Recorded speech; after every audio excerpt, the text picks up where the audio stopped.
On April 21st, 2022, Erik ten Hag was officially appointed as Manchester United manager. At the time, I said, if Erik ten Hag cannot fix Manchester United, then no one can. I truly believe that Erik ten Hag was a man to take Manchester United forward. A man with a clear tactical plan and with an effective recruitment policy. Despite having great success in the Netherlands for Ajax, people always doubted that can he take that next step up. Many Manchester United managers previously came with great CVs, of course, such as Jose Mourinho and Louis van Gaal. The last time Manchester United won a trophy was back in 2017 for Jose Mourinho in the Europa League. And despite only narrowly missing out on penalties in the 2021 Europa League final to Villarreal, going 5 years without a trophy at Manchester United was almost seen as unknown. Something had to change, and fast. The Ole Gunnar Solskjaer experiment had great praise at times, but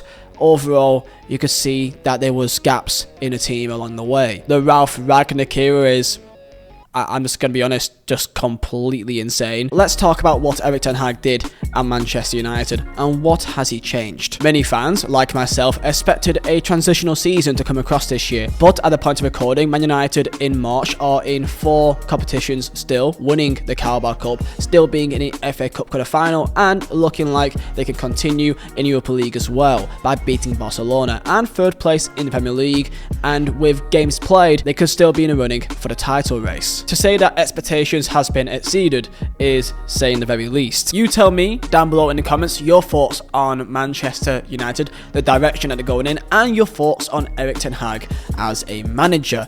Please tell me down below, and if you're new, then do also subscribe, it does mean a lot, and let's try to hit 2,000 likes. And let's get into the video. If you play FIFA 23 and want to improve your team but not go for the effort of actually playing the game, then make sure to go down below in top of the description to use them and buy. And make sure at checkout to use code Vizeh. So, to get into this video and to make it easier to understand, let us structure the 5 things that have changed at Manchester United this season that has made United into a team in transition and were forever lost in which direction they were going into becoming a threat again in English and European football. Number 1, the lack of connection between the fan base and the club. For many years, tensions has been rising between the ownership of the Glazers and the fans of Manchester United. Fans turning on each other and turning on the club, even breaking into their own stadium. Not only was the results on the pitch not to the expectations, but just the manner of the club at the time and what it was doing on and off the pitch. The club to many looked like a complete mess. At one time, it seemed like everyone talked about everything off the pitch at Manchester United and not on it. From the Glazers that protest green and gold until the club is sold, going on to rumours, leaks, and non-stop news surrounding the club and offering unnecessary noise. If we're speaking of the likes of Cristiano Ronaldo, if we're speaking of the likes of Paul Pogba, for right or for wrong reasons. At one stage, people talked about Ronaldo more than the club itself, leading to unneeded noise and speculation at the club and not letting the players focus on the most important thing, and that is the football. In the last few weeks or months, it has been looking much more brighter for Manchester United fans, not only with the potential of the Glazers selling the club, if it is from Qatari interest or if it's from the likes of Sir Jim Ratcliffe. The chance of the Glazers leaving Manchester United is becoming more and more likely each week, and the excitement between the fan base cannot be underestimated. Seeing the celebrations at full time for the Carabao Cup final shows where the club is going to, and you can feel that connection between not only the fan base but with the players. For once at Manchester United, there feels like a togetherness, a oneness of the team, and not a team of individuals like there was in the past. On to number 2, and I've already touched up upon it, but the rumours, the leaks, the unnecessary noise surrounding the club has died down dramatically. Erik ten Hag was dealt a pretty bad hand when he entered the club, a club that had multiple problems and speculation surrounding it. Erik ten Hag dealing with the Cristiano Ronaldo situation and taking a big decision on sticking with a fan and club and football legend, or going for the best interest of the club, and that is by keeping that togetherness, and you can see that day by day. The leaks at United has died down dramatically since he first joined, making it that not only the fans but the news and media can really focus and talk about one thing, and that is the football, which is the most important thing. And one thing that has not been talked about enough at United in recent years. Number 3, and that is development. And Ten Hag has, without a shadow of a doubt, improved players throughout the season, and alongside that also gave youth a chance. This year we've seen the likes of Marcus Rashford, Garnacho, Luke Shaw, Wan-Bissaka, Diego Dalot become new players overnight or seemingly come out of nothing, like Garnacho. Luke Shaw, people doubted for many years at United and clowned him alongside the likes of Harry Maguire. However, this year he's become one of their best players.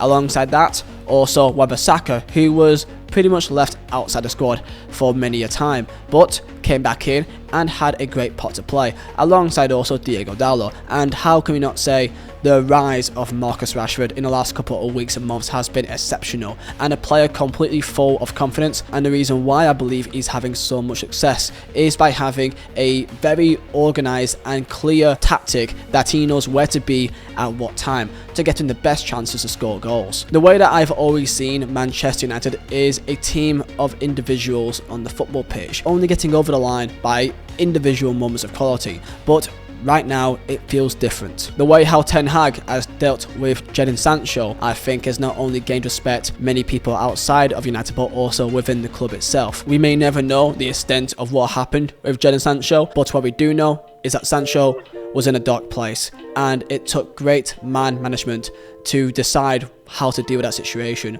and he decided to give him a break and to treat him and get him recovered behind the scenes and to get him out of the noise of the media. With time, he decided to get Sancho back into the fold, and you see that he has gained a lot of confidence ever since. Number 4 is recruiting players accurately. For the longest time, even I can tell you outside of United that it was clear and obvious that they needed a number 6, a DM, a real DM in that midfield, and no longer continuing with Pogba with McTominay or McTominay and Fred. You got to stop doing that, and they have, by bringing in players that were suited for the system and with experience for playing that role. So he brought in the likes of Casemiro, a Champions League and known winner. Also incredible quality on a free from Christian Eriksen to also fill in that centre mid role. At the back, they also needed a centre back because Maguire, Lindelof, they weren't cutting it anymore. So he brought in a player that he knew very well, and that is, of course, Lisandro Martinez from his days at Ajax. Ten Hag plays a possession-based system, and he saw weaknesses in his team and he's aware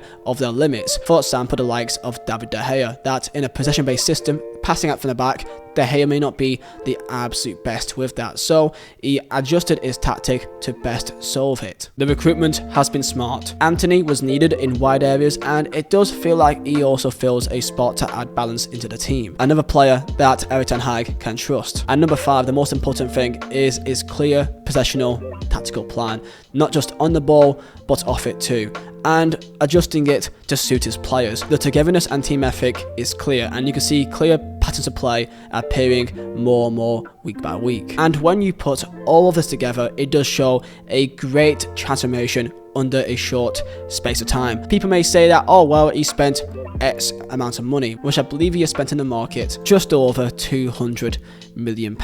So people may say that, well, he should be doing well. But I would say that in football nowadays, almost every single team at a top level spends an incredible amount of money. And don't forget that this is Man United, who have spent the same amount of money, if not more, and still failed for many, many years. You can spend money, but it does not guarantee any sort of success or progress, and that is one thing that has become clear at Manchester United. Tell me down below your thoughts on Manchester United. I do know that as recording, I believe that they do play Liverpool when I upload this, so this may bite me back if they indeed lose that game, but I still think even if they do not win that game, I think that the progress that they've made is still astonishing, and you can still see it right before your very own eyes. I think in 2-3 years United will be challenging for the title and will be up there in the Champions League as long as Erik ten Hag stays, as I believe that he has got not only the tactical edge but also